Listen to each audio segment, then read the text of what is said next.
pangkas sekarang untuk pengurusan KTP kita pastikan. Yang kedua, pengawasan melekat di setiap wilayah, sehingga memastikan mereka yang berkarya di Jakarta adalah mereka yang memiliki dokumen-dokumen lengkap. Karena sekarang berdatangan mereka dari luar, mengambil manfaat di Jakarta dan merugikan warga Jakarta. Tim Pora akan kita optimalkan pemerannya masing. Pak Anies, berikutnya Paslon 1 silakan menanggapi kembali selama 1 menit. Silakan. Terima kasih Pak Anies. Pertama, tentu saya kan punya 2 segmen. Yang pertama adalah bagaimana menjawab tentang kesempatan kerja. Karena itulah saya betul-betul berpikir bahwa masyarakat Jakarta butuh lapangan pekerjaan. Pengawasan orang asing. Saya mantan Kepala Dinas Kependudukan DKI Jakarta. Saya tahu bagaimana dokumen-dokumen kependudukan ini paling penting untuk diawasi.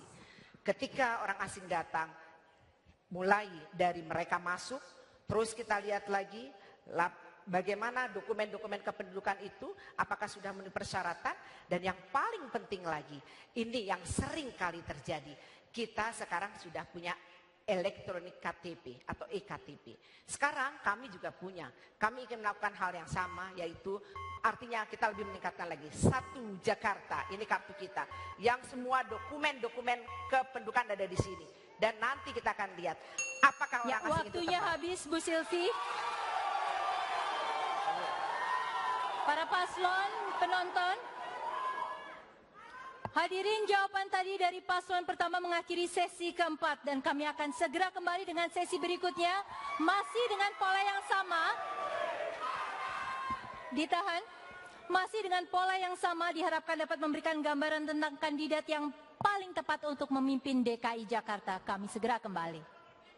Para pasangan calon dan penonton juga netizen, inilah sesi kelima. Paslon, polanya masih sama dengan sesi sebelumnya, di mana pertanyaan muncul dari para pasangan calon untuk kemudian harus ditanggapi dan diargumen kembali oleh masing-masing kandidat guna mempertahankan gagasannya. Saya ingatkan kembali bahwa tema pertanyaan harus sesuai dengan yang ditetapkan oleh KPUD, yaitu tentang pembangunan sosial ekonomi untuk Jakarta yang dapat diturunkan ke masalah sosial ekonomi, transportasi, lingkungan hidup, keamanan, serta pendidikan. Baiklah, langsung saja pada sesi kelima putaran pertama, pertanyaan dari paslon kedua kepada paslon pertama.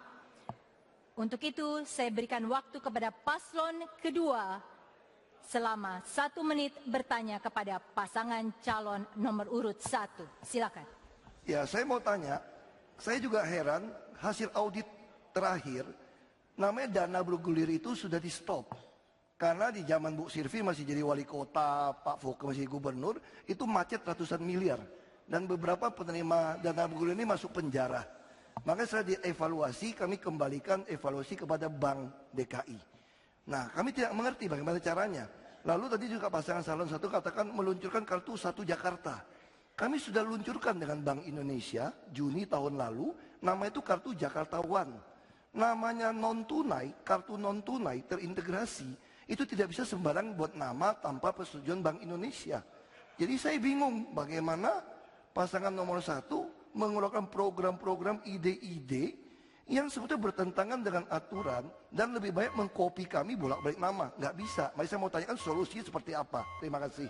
Baik, langsung saja kepada